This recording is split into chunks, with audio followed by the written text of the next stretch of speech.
அவுது பில்லாஹி மின ஷைத்தானி ரஜீம் பிஸ்மில்லாஹி ரஹ்மானி ரஹீம். அல்ஹம்துலில்லாஹி ரப்பில் ஆலமீன். அஷ்ஹது லா இலாஹா இல்லல்லா வ அஷ்ஹது அன்ன முஹம்மதன் அப்துஹு வ ரசூலுஹு. அல்லாஹும்ம ஸல்லி வ அலா ஆலி முஹம்மத் வ அலா ஆலி முஹம்மத். இந்த வாய்ப்பை வழங்கிய ஏக இறைவனுக்கே எல்லா புகழும் நன்றிகளும். அவனை போற்றி புகழ்ந்தவனாக எனது உரையை நான் ஆரம்பம் செய்கிறேன். அஸ்ஸலாமு அலைக்கும் வரஹ்மத்துல்லாஹி வபரகாத்துஹு. இன்னைக்கு தலைப்பு என்னன்னு பார்த்தா, நமக்கு குரான் தெளிவாக அருளப்பட்டிருக்கு. அது புரியாத மொழியில் இல்லை, நமக்கு எல்லாமே தெளிவாக புரியும். அது ஒரு பெரிய சயின்ஸோ இல்லை ரொம்ப காம்ப்ளிகேட்டட் மேத்தமெட்டிக்ஸோ கிடையாது. எல்லாருக்கும் நமக்கு தெளிவாகவே அது புரியும், தெரியுது. அல்லாஹ் குரானில் பல இடங்களில் நான் உங்களுக்கு சொர்க்கத்தை வாக்களிக்கிறேன்றான். இப்போ மனுஷன் கூட நம்ம ஏதாவது சொல்லிட்டு மறந்துடலாம், கஷ்டப்படலாத அந்த வாக்கை காப்பாற்றுறதுக்கு. ஆனால் அல்லாஹ் உனக்கு சொர்க்கத்தை வாக்களிக்கிறேன் அப்படின்னு சொல்கிறான் பல இடங்களில். இது எல்லாமே புதுசு இல்லை, நம்ம முஸ்லீம்களாகி நமக்கு தெளிவாகவே இது தெரியும் இது எல்லாமே. ஆனால் பார்த்திங்கன்னா இது எல்லாம் தெரிஞ்சிருந்தும் குரான் ரொம்ப எளிமையாக புரிகிற ஒரு வார்த்தைகளால் தான் அருளப்பட்டு இருக்கும் போதும் நம்ம கஷ்டப்பட்டுக்கிட்டே இருக்கோம். நமக்கு தெரியாது நமக்கு சொர்க்கம் உறுதியாக, அதாவது நரகத்துக்கு போய் தான் சொர்க்கன்றதுல எவ்வளோன்றது நமக்கு தெரியலை. இந்த ஒரு போராட்டம் நமக்குள்ளே பிறந்ததுலேருந்து மவுத்து வரைக்கும் இருந்துக்கிட்டே தான் இருக்குது. அதுவும் எல்லா பல இடங்களில் சொல்லியிருக்காங்க, ரசூலுல்லாஹ் சொல்லியிருக்காங்க, சொர்க்கத்தில் முதல் காலடி எடுத்து வைக்கும் போது தான் நிம்மதி, அது வரைக்கும் போராட்டம் தான் அப்படின்ட்டு. ஆனால் ஏன் புரிகிற பாஷையில் இருக்குது, சிம்பிளாக இருக்குது, சொர்க்கம் உறுதியாயிடுச்சு, அதாவது உறுதி பண்ணுறான். ஆனால் நம்மளால் ஏன் அதை நோக்கி பயணிக்கிறதுல அவ்வளோ கஷ்டங்கள் படுறோம்? அதுவும் அல்லாஹ்வே சொல்கிறான், மனிதனே கஷ்டத்தில் தான் படைச்சிருக்கோன்றான். நம்ம ஒன்றும் வித்தியாசமாக இல்லை, நம்ம ஒன்றும் பயப்பட தேவையில்லை, ஐயோ நம்ம கஷ்டப்படுறோமோன்னு. அல்லாஹ்வே சொல்கிறான், நான் உங்களை கஷ்டத்தில் தான் படைச்சிருக்கேன் அப்படின்னு பல இடங்கள் அதையும் சொல்லியிருக்கான். சரி, அப்படி பார்த்தா ஒரு சின்ன உதாரணங்களோடு ஆரம்பிப்போமே. நம்ம கஷ்டப்படுற விஷயங்களில் ஆரம்பிப்போம். இந்த இணை வைக்கிறவங்க இல்லை உருவ வழிபாடு செய்கிறவங்க, இவங்கெல்லாம் பார்த்தா ரொம்ப கஷ்டப்படுறாங்க. நம்மளை கம்பேர் பண்ணும்போது ரொம்ப கஷ்டமாக. எல்லாம் நமக்கு எளிமையாக்கி தான் தந்திருக்கான். ஒரு உதாரணத்தை சொல்லணும்னா, அவங்கெல்லாம் ஏதாவது தப்பு பண்ணிட்டா ஏதோ பணத்தை போய் உண்டியலில் போடணும், இல்லை ஏதோ அங்க பிரதர்சனம் பண்ணணும், இல்லை ரொம்ப அதாவது உடம்பை வருத்திக்கணும், இல்லை தங்களுடைய பொருளாதாரத்தை வருத்திக்கணும். எல்லாம் நம்மக்கிட்ட காசு கேட்டதே இல்லை. சிம்பிளாக என்ன சொல்கிறான், நீ தப்புன்ட்டியா, உணர்வுபூர்வமாக என்கிட்ட மன்னிப்பு கேளு. மன்னிப்புக்கு என்ன கஷ்டப்படணுமா? சும்மா இப்படி கையேந்தி எல்லான்னு தௌபா பண்ணாலே போதும், எப்போ வேணா பண்ணலாம். எவ்வளோ எளிமையாக இருக்குது, கஷ்டமே இல்லை, சிம்பிளாக இருக்குது. ஆனால் எத்தனை நம்மளால், நம்ம எல்லாரும் சொல்கிறேன், எல்லாரும் உலகத்தில் இருக்க எல்லாரும் தினம் தினம் அறிஞ்சு அறியாமலும் தெரிஞ்சு தெரியாமலும் தப்புகள் பண்ணிட்டு தான் இருப்போம். அப்படி பண்ணாமல் ஒரு மனுஷன் வாழவே முடியாது. ஆனால் எத்தனை தடவை நம்ம அல்லாஹ்ட்ட உணர்வுபூர்வமாக அதுக்கு ஒரு தௌபா பண்ணுறோம், மன்னிப்பு கேட்குறோம். சிம்பிள் விஷயம் தானே, 2 நிமிஷம் கூட ஆகாது கேட்குறதுக்கு, எங்கே வேணால் உட்காந்துட்டே கேட்கலாம். ஆனால் எத்தனை தடவை கேட்குறோம் பாருங்கள், நம்ம எந்த நிலைமையில் இருக்கோம் நம்ம வாழ்க்கையில் அப்படின்னு. இதெல்லாம் நம்மளோட சொர்க்கத்தை நெருங்கி போகிற படிகளில் நம்மளை அதாவது தடைகளாகவே வர்ற விஷயங்கள், சோதனைகள், இதெல்லாம் தான் சேலஞ்சஸ் அப்படின்னு. ஃபஜர் ரசூலுல்லாஹ் சொல்லியிருக்காரு, முன்தொழிய 2 சுன்னத்து நீங்கள் ஃபஜரில் பண்ணிங்கன்னா இந்த உலகத்தில் இருக்க எல்லாத்தையும் விட சிறந்தது அப்படின்னு நிறைய பேர் நம்ம கேள்வியே பட்டோம். நல்லா பாருங்கள், உலகத்தில் இருக்க நம்ம எவ்வளோ போராடிக்கிட்டு இருக்கோம். நம்ம வேலை செய்கிறது, படிக்கிறது, தினந்தரம் உழைக்கிறது, தூங்காமல் எல்லா வேலையும் செய்கிறது இந்த துணியால் எதையா காப்பாற்றி வாழ்கிறதுக்கு தான். ரசூல் என்ன சொல்கிறாரு, இந்த உலகத்தில் இருக்கிறது எல்லாத்தையும் விட சிறந்தது அந்த 2 ரக்காத் சுன்னத் அப்படின்றாரு. தெரியுது, சிம்பிள் தான். 2 ரக்காத் பண்ணுறதுக்கு என்ன 4 நிமிஷம் கூட ஆகாது. 4 நிமிஷம் எத்தனை பேருக்கு நம்மளால் பண்ண முடியுது? நம்மளே பரிசோதிச்சுக்கிற கேள்விகள். இந்த மாதிரி சின்ன சின்ன விஷயங்களை பேசலாம், பெருசெல்லாம் விட்டுருவோம்.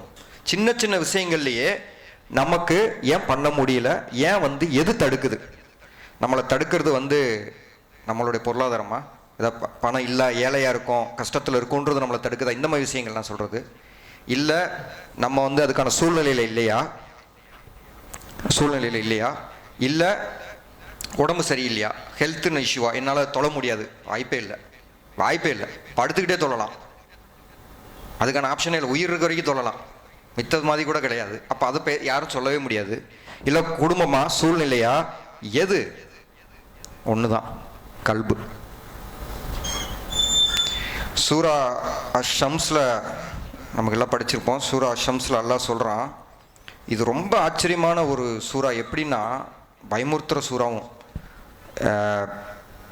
அதாவது 7 விஷயங்கள் மேலே சத்தியம் பண்ணுறான் அல்லாஹ். ஃபஸ்ட்டு இந்த இடத்துக்கு வர்றதுக்கு முன்னாடி, அந்த சப்ஜெக்டுக்கு வர்றதுக்கு முன்னாடி சொல்கிறான், சூரியன் மீதும் அதன் ஒளியின் மீதும் சத்தியம். இதெல்லாம் பெரிய அளவு இல்லையா? ஏன்னா அந்த பகல் இல்லை, சூரியன் இல்லைன்னா அப்போ அதன் மேலே சத்தியம்.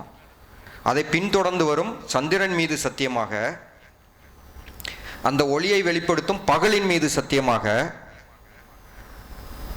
அதாவது அந்த ஒளியை மூடிக்கொள்ளும் இரவின் மீது சத்தியமாக, வானத்தின் மீதும் அதை வடிவமைத்தவன் மீதும் சத்தியமாக, பூமியின் மீதும் அதை விரித்து அமைத்தவன் மீதும் சத்தியமாக. அவனே சொல்லிக்கிறான்.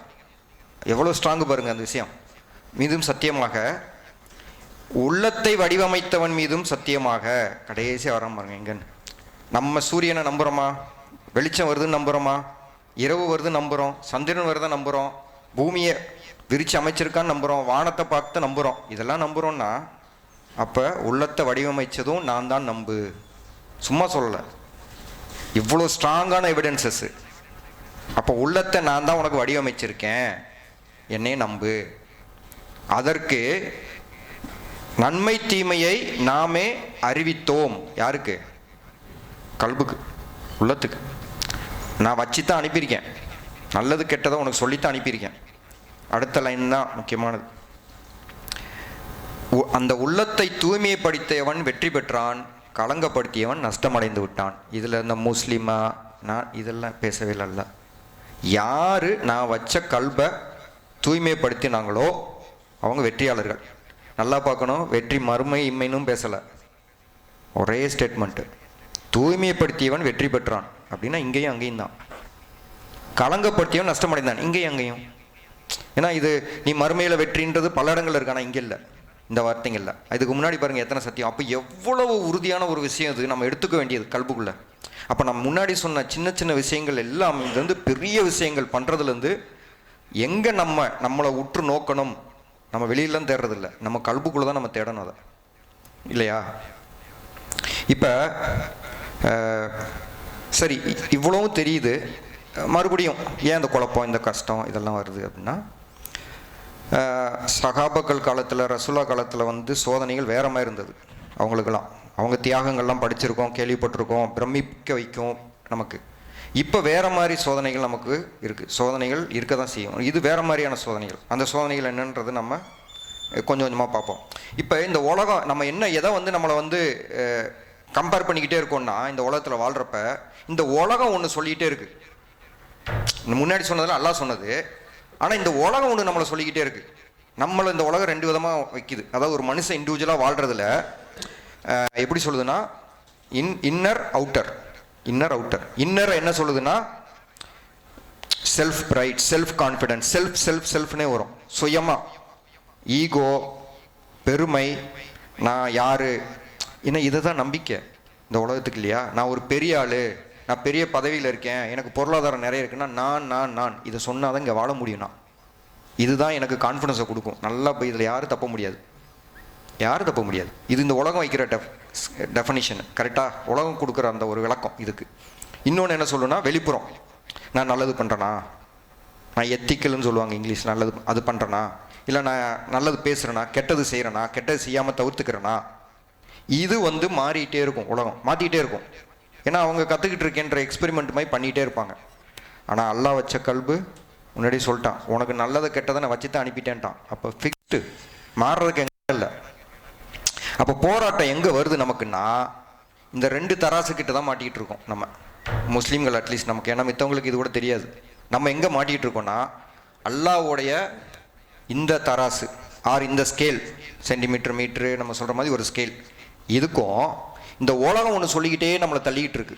தினம் நம்மளை நகர்த்திக்கிட்டே இருக்கு. நீ வந்து இதில் முன்னேறிடணும், இல்லை அதில் செஞ்சு, நான் செய்யக்கூடாதுன்னு சொல்ல, ஆனால் அதுதான் உண்மை. அது மேலே தான் நம்ம நம்பிக்கையை வச்சு நம்ம வாழ்ற ஆரம்பித்து இதுலேருந்து வெளியே போகிறோம், இல்லையா? இங்கே தான் பிரச்சனை. படிக்கக்கூடாதுன்னு நான் சொல்லலை, முன்னேறக்கூடாதுன்ற சொல்லலை. ஆனால் எதை வச்சு நம்ம அதை ப்ராக்ரஸ் ஆகிட்டுருக்கோம்? அல்லாஹ் சொன்னதை வச்சா, இந்த உலகம் சொல்கிறத வச்சா? இந்த இப்போ பிரச்சனை எங்கன்னா நம்ம இதுலேருந்து விலகி இதுக்கு பக்கம் போயிட்டோம். அது தப்பு இல்லை. ஏன்னா நம்ம இன்றைக்கி இருக்கிற உலகத்தில் பார்த்திங்கன்னா முஸ்லீம்களாகிய நம்ம, அதுவும் புரிஞ்சு ஒரு ப்ராக்டிஸிங் முஸ்லீம்லாம் புதுசு புதுசாக சொல்கிறாங்க, அந்த மாதிரி இருக்கவங்களாம் இன்னும் குறைவு தான். அப்போ சுற்றி இருக்கிற உலகம் நம்மளை சுற்றி எதிராக தான் இருக்குது. அப்போ இந்த சோதனை பெரிய வலிமையாக தான் நமக்கு எதிராக நிற்கும் இந்த சக்தி. அப்போ நம்ம என்ன புரிஞ்சுக்கணும்னா, நமக்கு இந்த கல்பில் இந்த டிஸ்டர்பன்ஸ் இருந்துக்கிட்டு இருக்கா, அல்ஹம்துலில்லாஹ் சொல்லிடணும். ஏன்னா அந்த ஃபித்ரா இன்னும் உயிரோடு இருக்குது நம்மக்கிட்ட. நஃப்ஸுக்கும் ஃபித்ராவுக்கு இடையில இருக்க சண்டை, ஃபித்ரா இன்னும் அதை நஃப்ஸை கண்ட்ரோல் பண்ண ட்ரை பண்ணிக்கிட்டு இருக்கிறதுனால தான் நம்ம டிஸ்டர்ப் ஆகிறோம். இப்போ நம்ம பேசும்போதே எனக்கு டிஸ்டர்ப் ஆகுது, எல்லாருக்கும் டிஸ்டர்ப் ஆகுன்றது என்ன நான் நம்புறேன். அது யாருன்னா அந்த ஃபித்ரா, அந்த அல்லாஹ் வச்ச கல்பில் இருக்கிற அந்த ஒரு மொபைல் சிப்பு மாதிரி டிஸ்டர்ப் பண்ணி. இதுக்கே நம்ம முதல்ல சந்தோஷப்படணும். ஏன்னா நிறைய பேர் வழிகட்டு போயிட்டாங்க, பாவத்தையே நார்மலாக்கி செஞ்சுக்கிட்டு இருக்காங்க நம்ம மக்களே, வெளியில் விட்டுருங்க நம்ம மக்களே. அப்போ அவங்களுக்குலாம் என்ன ஆகுதுன்னா, ஃபித்ராவை நஃப்ஸு கொன்றுச்சு, ஆல்மோஸ்ட் கொன்றுச்சு தான். அவங்களுக்கு உயிரோட்டமே இல்லாமல் போயிடுச்சு அந்த ஃபித்ரா. காரணம் இதை நம்பினது தான், இதை விட்டுட்டு. அப்போ அல்லாஹ் சொல்கிறான்ல குரான்ல எத்தனை இடத்துல, நீ வழிகேட்டில் போகிறதுனா வழிகேட்டில் போய் உன்னை விட்டுருவேன், நேர் வழியில் வர்றவங்களுக்கு நேர் வழியில் வா, உன்னை யாரும் ஃபோர்ஸ் பண்ணி இங்கே வாங்கன்னு சொல்ல போகிறதில்ல. ரைட்டா? இப்போ இதுக்கு சில உதாரணங்கள் சொல்கிறேன் பாருங்கள். இந்த இந்த இந்த விஷயங்கள் எப்படி நம்மளை இதுலேருந்து வெளியில் கொண்டு வர ட்ரை பண்ணிக்கிட்டு இருக்கு, பண்ணிக்கிட்டும் இருக்குது. நம்ம போராடிக்கிட்டு இந்த பக்கம் போகிறதுக்கே பண்ணிக்கிட்டு இருக்கோம். அதில் விஷயங்கள் சிலது இருக்குது பாருங்கள். என்ன சொல்லுவாங்கன்னா, எல்லாரும் தான் பண்ணுறாங்க, இதெல்லாம் ரொம்ப காமன். எல்லாரும் தான் பண்ணுறாங்க, நான் மட்டுமா பண்ணுறேன், தப்புக்கு. இதெல்லாம் பாய் இந்த காலத்தில் முடியுமா? அதெல்லாம் சகாபாக்கள் காலம். நல்லா பாருங்கள், இதையெல்லாம் யார் யாரெல்லாம் சொல்கிறாங்களோ அவங்கெல்லாம் ஷைத்தானோட இன்ஃப்ளூயன்ஸில் வரதாக தான் நம்ம எடுத்துக்கணும். இந்த இடத்துல நமக்கு அந்த ஒரு விழிப்புணர்வு முதல் இருக்கணும். விழிப்புணர்வு இருந்தாலே ஃபித்ரா உயிரோட்டம் இருக்குன்னு தான் எடுத்துக்கணும். இல்லைன்னா சொன்ன உடனே கூட சேர்ந்து வா நம்மளும் போவோம் அப்படின்னு போகிறோன்னா ஃபித்ரா இறங்கி நஃப்ஸ் மேலே ஏறிடுச்சு இல்லையா? இதில் நிறைய இருக்குது. இதில் சோஷியல் நான் சொன்னேன் இல்லையா, அந்த சகாபா காலத்துக்கும் நம்ம காலத்துக்கு இருக்க பெரிய வித்தியாசம் என்னென்னா, அப்போ சோஷியல் மீடியா இல்லை. ஒருத்தர் பேசுனா, இப்போ நானே பேசுனா இதில் பல 100 கோடி பேர் ரீச் பண்ணுற டெக்னாலஜி அன்றைக்கி இல்லை. மனுஷன் டு மனுஷன் தான் ட்ரான்ஸ்ஃபர் ஆகணும் விஷயங்கள், கரெக்டுங்களா? ஆனால் இன்னைக்கு என்ன வேணால் பேசலாம், அதுக்கு பொறுப்புதாரி யாருமே இல்லை. இப்போ கூட நம்ம சமீபத்தில் ஒரு கேரளாவில் ஒரு இன்சிடெண்ட்டை கேள்விப்பட்டிருப்போம். எவ்வளோ ஒரு சோகமான விஷயம் அதுதான். அதாவது பொறுப்பு எடுத்துக்கிறதுக்கு நான் தயாராக இல்லை, ஆனால் நான் என்ன வேணால் சொல்லுவேன். இது எவ்வளோ பெரிய டேஞ்சர். நம்ம எல்லாம் அதில் தான் இன்ஃப்ளூயன்ஸ் ஆகிட்டு இருக்கோம் பாருங்கள். இது எப்படி நம்மளை வழி எடுத்துக்கிட்டு இருக்கு பாருங்கள். பொறுப்பை அக்கௌண்டபிலிட்டின்னு சொல்லுவாங்க இல்லையா, அந்த பொறுப்பே இல்லாத ஒரு வழி நடத்தல், இது டேஞ்சர். ஏன்னா அம்மானா அல்லாஹ் எல்லாத்துக்கும் கேள்வி கணக்கு இருக்குன்றான் நமக்கு, கரெக்டா? நம்ம எண்ணங்கள்ல இருந்து நமக்கே தெரியாத எண்ணத்துக்கும் கேள்வி கணக்கு நாளைக்கு இருக்குது. உள்ளத்தில் இருக்கிறதுக்கு, செயல்களுக்கு இருக்குது.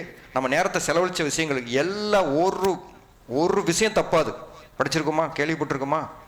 ஆனால் இந்த உலகத்துக்கு பொறுப்புதாரியே இல்லை பாருங்க. அந்த ஒரு பொண்ணுனால, அது தப்போ ரைட்டா நமக்கு இன்னும் தெரியல, ஆனால் அதனால ஒருத்தர் உயிரே போச்சு இன்னைக்கு. அதுக்கு யார் பொறுப்பெடுத்துக்கிறது? அந்த பொண்ணுக்கு கூட ஏதோ ஒரு தண்டனை கிடைக்கலாம், பின்னாடி கமெண்ட் போட்டு விட்டவங்களா யார் கொடுப்பா தண்டனை? அவங்களால தானே இது பெருசாச்சு. அப்போ உலகம் எப்படி பொறுப்பு இல்லாமல் நம்மளை வழி எடுக்குது பாருங்க. ஆனால் இங்கே பாருங்க, அல்லாஹ் உனக்கு பொறுப்பு இருக்குது, நீ கேள்வி கணக்கு இருக்குன்னு சொல்லிக்கிட்டு இருக்கான். அப்போ பாருங்க, நப்சு எப்படி கெட்டது நல்லதில் நல்லதை குறைச்சி கெட்டதை முன்னிலைப்படுத்துது. அது ரொம்ப சிம்பிளாக ஆக்குது, கரெக்டுன்னு நம்மளை புரிய வைக்குது. இதுதான் ரொம்ப டேஞ்சர் அந்த சோஷியல் மீடியா விஷயங்களில். சோஷியல் மீடியாவில் நிறைய நல்லது இருக்குது, நான் அந்த நல்லதை தான் எடுத்துக்கிட்டு இருக்கேன். நம்ம அதை தெளிவுபடுத்திக்கிட்டு எடுத்துக்கணும். அதுக்காக நான் சோஷியல் மீடியா அவாய்ட் பண்ணணும்னு நான் சொல்ல வரல. இப்படி பண்ணி பண்ணி பண்ணி பண்ணி என்ன ஆகும்னா, கொஞ்சம் கொஞ்சமாக ஃபித்ரா கீழே இறங்கி நஃப்ஸ் மேலே ஏறிடுச்சுன்னா, ஒரு பாயிண்ட்டுக்கு போனோம்னா ரெக்கவரிக்கே வர முடியாத பாயிண்ட்டுக்கெல்லாம் நம்மளே பார்த்துருப்போம். நம்ம ஆட்களே, நம்ம முஸ்லீம்ஸே ரெக்கவரிக்கே வர முடியாது. அவங்க மொத்தமாக வழிகட்டுக்கே போயிடுவாங்க. காரணம் இந்த பாதையில் போயிட்டே இருக்கிறது தான். இது போக இன்னொரு இது இப்போ ஒரு 15 சோஷியல் மீடியா வந்த பிறகு சொல்லலாம், எல்லாத்தையும் பணமாக்கிட்டாங்க. இந்த சோஷியல் மீடியா வழியாக பண்ணுறது எல்லாமே பணம். எது பண்ணாலும் பணம். அதாவது பெருமை பேசுகிறதும் பணத்தை சம்மந்தப்படுத்துறது, கர்வம் பணம், பொறாமைப்படுறது பணமாக்கிட்டாங்க. நீங்கள் லிங்க்டின் ஒன்று போய் பாருங்கள், என்ன நடக்குதுன்னு நினைக்கிறீங்க? பொறாமை தான். பொறாமை, பெருமை, ஈகோ, ரெண்டு விதம் போடுவாங்க. இதை பார்த்தோன்னா அவங்களுக்கு ஒரு பொறாமை வரும், நான் பண்ணுறேன். இந்த விஷயங்கள் தான் உள்ள நடந்துகிட்டு இருக்கும். இன்ஸ்டாகிராம் போய் பாருங்கள், நான் அங்கே இந்த ஊருக்கு போனேன், இந்த நாட்டுக்கு போனேன், அந்த ட்ரெஸ் போனேன். உடனே நமக்குள்ளே எது தூண்டுது? ஓ ரொம்ப நல்லவங்கப்பா, நல்லா இருக்கட்டும் தூண்டுதா? யோ இப்படி நல்லா இருக்காங்களே, எப்படி உங்களுக்கு இந்த இது வந்தது, வாய்ப்பு வந்தது, நமக்கு வரலையே, எது தூண்டுது? நஃப்ஸுக்குள்ளே இருக்கிற கெட்டது தான் தூண்டிகிட்டு இருக்கு. அப்போ எப்படி பாருங்கள், இந்த உலகம் நம்மளை வந்து இதெல்லாம் புரியாமையே நம்மளை டிசைன் பண்ணி அனுப்பிக்கிட்டே இருக்கு. நம்ம அதுக்குள்ளே போயிட்டே இருக்கோம். ஸோ இதில் பார்த்தீங்கன்னா, இப்போ நான் இவ்வளோ நேரம் சொன்ன விஷயங்களில் எங்கேயாவது கண்ணுக்கு தெரியாத அந்த ஷைத்தான் விஷயம் பேசுகிறேன்னா இல்லை. அல்லாஹ் சொல்லிங்களே சூரா அன்னாஸில், இத்தகையோர் ஜின்களிலும், கடைசி வசனம், இத்தகையோர் ஜின்களிலும் மனிதர்களிலும் உள்ளன்றான். இப்போ இவ்வளோ நேரம் பேசுனது மனிதர்கள் சப்ஜெக்ட் தான். இதுதான் ரொம்ப டேஞ்சர் இப்போ இந்த காலத்தில். இப்போ ஷைத்தானை கூட நம்ம வந்து அந்த அளவுக்கு எடுத்துக்கணுமான்னு தெரில. இது பெரிய டேஞ்சரே மனுஷ ரூபத்தில் வர்ற ஷைத்தான் தான்.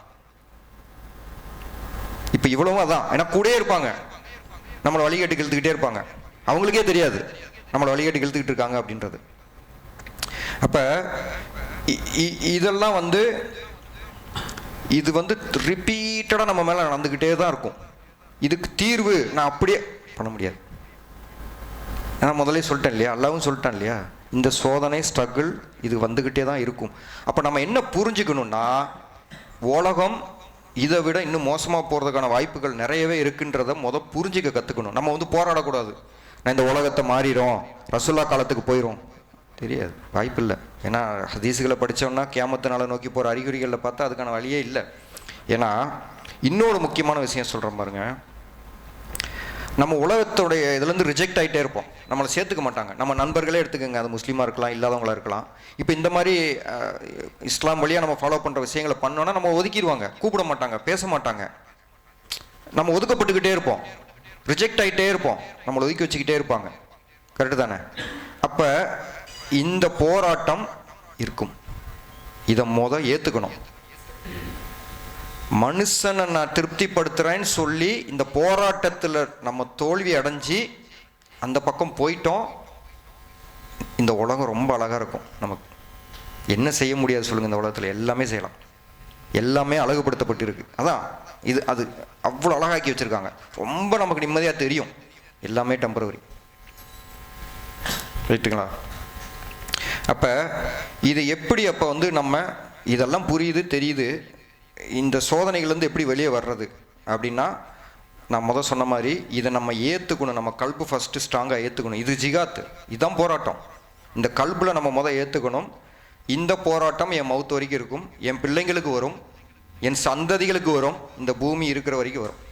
இதில் யாரும் தப்ப முடியாது, ஒருத்தர் தப்பிக்க முடியாதுன்றதை நம்ம ரிப்பீட்டடாக சொல்லிகிட்டே இருக்கணும் நம்ம மனசுக்கு.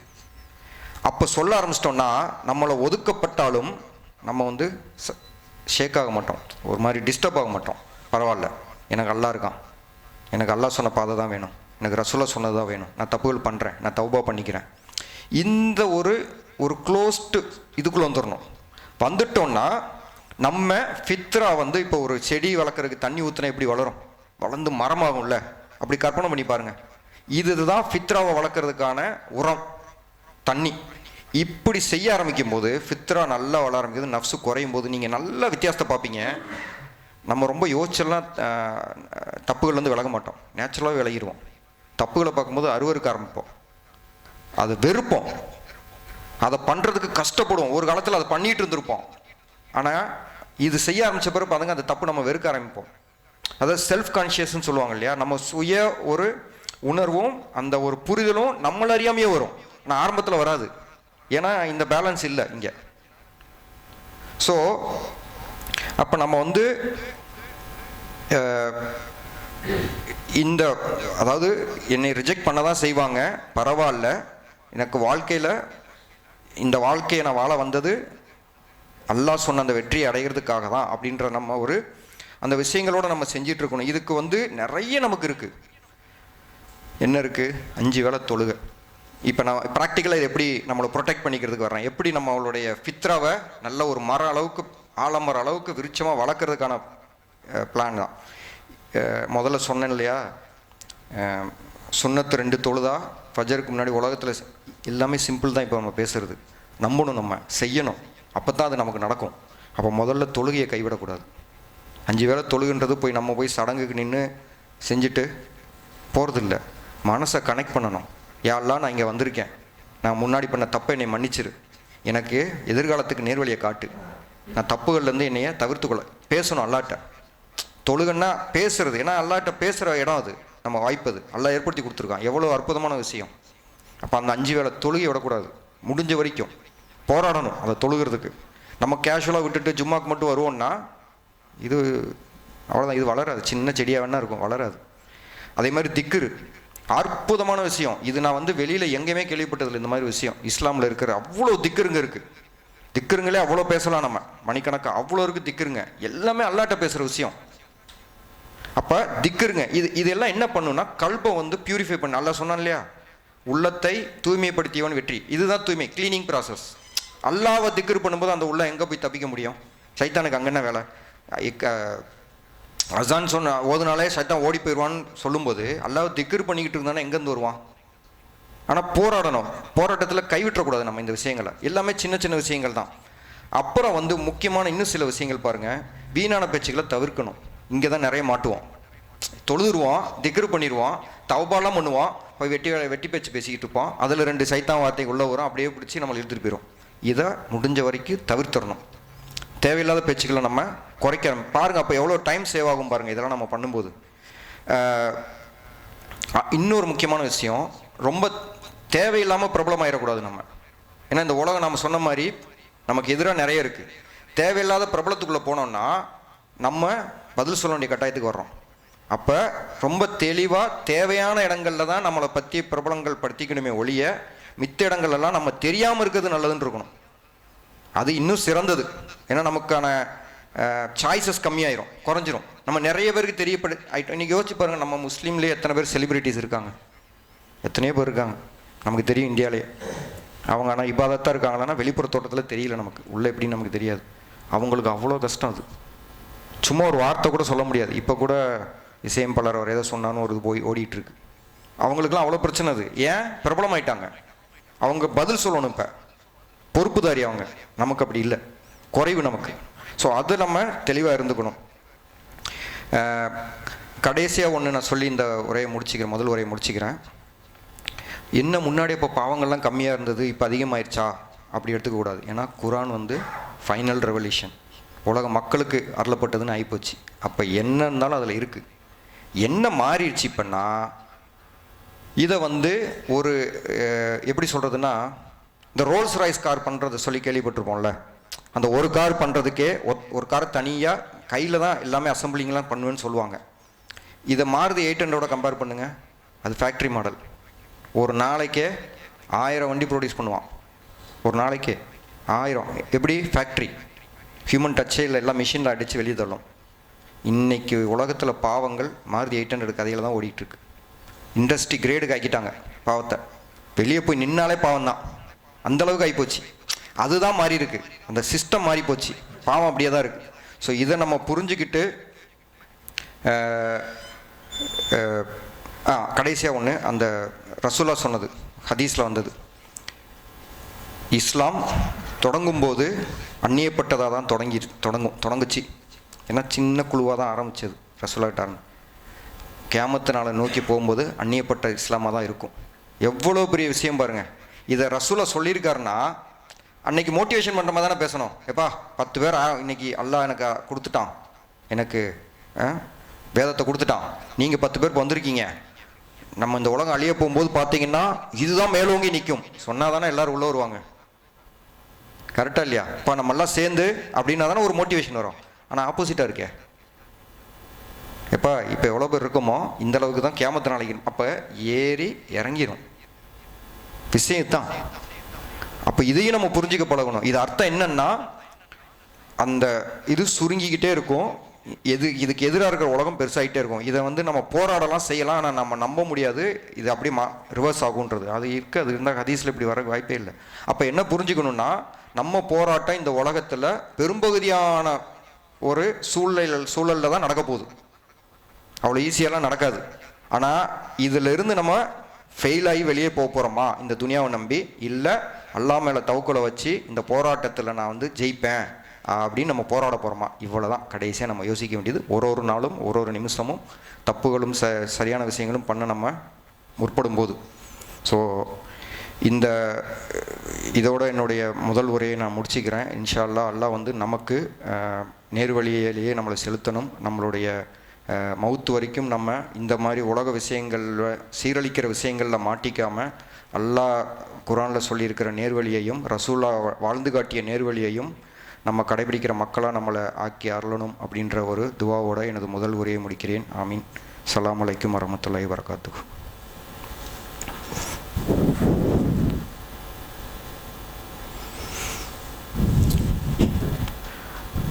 அஸ்ஸலாமு அலைக்கும் வரஹ்மத்துல்லாஹி வபரகாத்துஹு. சகோதரர்களே, இது வந்து ஒரு ரியல் இன்சிடெண்ட்டு. இப்போ சமீபமாக நடந்தது. எனக்கு வந்து ஒரு நல்ல தெரிஞ்ச இஸ்லாமிய நண்பர் வழியாக இவர் எனக்கு தெரிய வந்தது. அவர் பெங்களூரில் இருக்கார்.